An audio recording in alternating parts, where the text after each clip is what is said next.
Hello বন্ধুরা, good morning. কেমন আছো তোমরা সবাই? আশা করছি তোমরা সকলেই ভালো আছো, আর আমিও খুব ভালো আছি।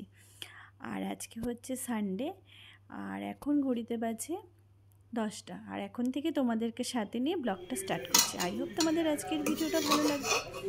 তো আজকে আমি সকাল সকাল বরমশাইয়ের আবদার মটরশুঁটির ঘুগনি নেব। তো আমি ভাবছিলাম মটরশুঁটিগুলো অনেক দিন ধরে পড়ে আছে, ছাড়িয়ে রেখেছি, নষ্ট হয়ে যাবে, আর একটা না শেষ হতে আরেকটা নিয়ে চলে এসেছি। তো ভাবলাম যে সকালবেলা তাহলে ব্রেকফাস্টে মটরশুঁটির ঘুগনি, পরোটা আর একটু পায়েস করি। আমার আবার কি বলো তো, পরোটা ঘুগনি হলে পরে একটু পায়েস লাগবে, একটু মিষ্টি কিছু। আজকের ব্রেকফাস্টটা এটা দিয়ে সেরে নিলাম।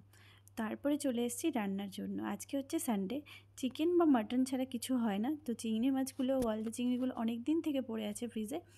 তো আমি বললাম ওকে যে আজকে চিকেন মাটন কিছুই করব না, আজকে আমি একটু বাইরে যাব। তো কোথায় যাব সেটাও তোমাদের সাথে আমি শেয়ার করব।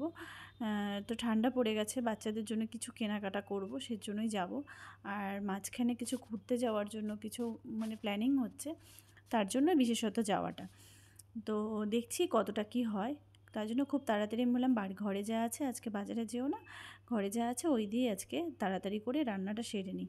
কারণ 3টের মধ্যে যদি আমি না বেরোই তাহলে সোনা আমার সাথে যেতে পারবে না, কারণ ওর টিউশন আছে। তো তার জন্য ভাবলাম আজকে চিংড়ি মাছটা করে নিই। তো আজকে করব চিংড়ি মাছের মালাইকারি।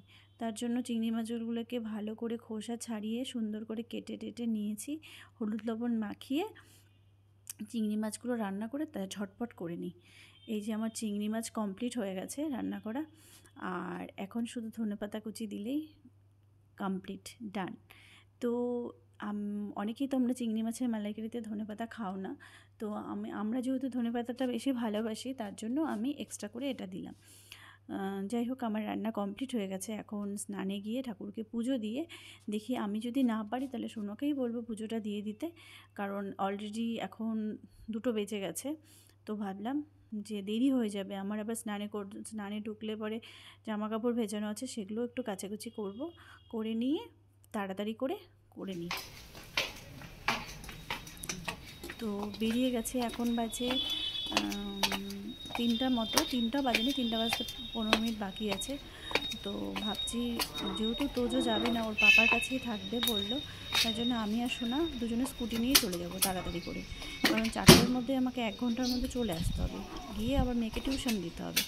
তো স্কুটিটা এখানেই রাখি। স্কুটিটা আজকে বের করাও হয়নি, কারণ আজকে ও হাজব্যান্ডকে আমি বাজারে যেতে যেইনি যেহেতু, তো যখন ও বাজারে যায় তখন স্কুটি নিয়ে যায়, কারণ বাজারে গাড়ি পার্ক করার মতো জায়গা থাকে না, বড় গাড়ি পার্ক করলে, তো স্কুটিটা তখন ওই বের করে। তো আজকে যেহেতু বাজারে যায়নি, তাই স্কুটিটা আমাকেই বের করতে হচ্ছে। তো যাব খুব তাড়াতাড়ি, একটা টেনশান থাকে, এবার গিয়ে ওখানে পছন্দ করার ব্যাপার থাকে। তো যাব হচ্ছে এখানে কাছে পিঠে কোথাও একটা। তো স্কুটিটা বের করে নিই, তারপরে ওখানে গিয়ে তোমাদের সাথে দেখা হচ্ছে। ভিডিওটা তোমরা তোমাদের আজকে ভিডিওটা ভালো লাগবে।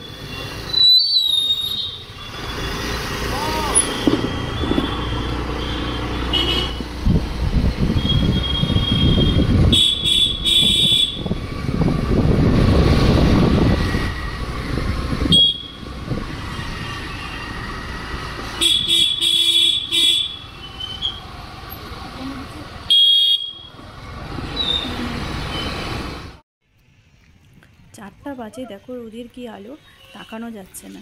স্কুটিটা আমি ওই দিকে পার্ক করে একটু হেঁটে যেতে হবে, কারণ তো ব্যাপারটা হচ্ছে স্কুটিটা নিয়ে আমি ডাইরেক্ট ওখানে যেতে পারবো না, কারণ আমার লাইসেন্স নেই। তো আমি বিনা লাইসেন্সেই গাড়ি চালাই, যেটা আমি তোমাদের সাথে শেয়ার করলাম, করানো হয়নি। তো কথা বলতে বলতেই তোমাদের সাথে আমি মলে চলে এসেছি। তো দেখছি কি কি কালেকশান আছে। অ্যাকচুয়ালি আমার একটা জিন্স নেওয়ার ছিল। তো আমার না মলে সেই যে জিন্স ফাইল করতে খুব বিরক্ত লাগে, ওই জামা কাপড় আবার চেঞ্জ, আর এদিকে তো একদম হাতে টাইম নেই। যাই হোক, খুব তাড়াতাড়ি আজকে সানডে যেহেতু মলে লোকটা কমই ছিল, ভিড়টা ছিল না, কাস্টমার কম ছিল, যার জন্য খুব তাড়াতাড়ি দেখতে পেরেছি, আর খুব তাড়াতাড়ি হয়ে গেছে। এখন ম্যাডাম দেখছে কি নেবে, সোয়েট শার্টগুলো দেখছিল পছন্দ হচ্ছে কি না।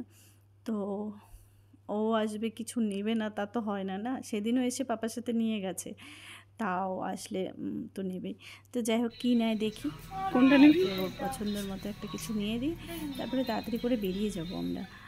আর এই নতুন সোয়েটারগুলো বেশ সুন্দরই লাগছিল দেখতে। আর এখানে আমি দেখছিলাম আমাদের আর কি সংসারের কোনো কিছু জিনিস পেলে দেখলে পরে হাতের সামনে তো নিতেই ইচ্ছা করে, তাই জন্য সোনা আমার সাথে ক্যাটক্যাট করছিল, তুমি যেখানে যাও সেখানেই তোমার এই হাঁড়ি কড়াই এই সব জিনিসপত্র তোমার দেখতে শুরু হয়ে যায়।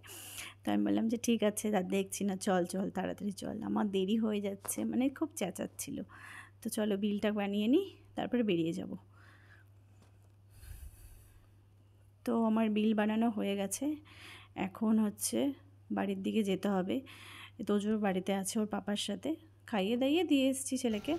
তো এখন তাড়াতাড়ি করে বেরিয়ে আগে স্কুটিটা নিয়ে তারপরে সোনাকে, ও আবার ব্যাগ নিয়ে নামবে, তারপরে আমি ওকে টিউশনে দিয়ে আসবো, তারপরে বাড়িতে ঢুকবো একবারে।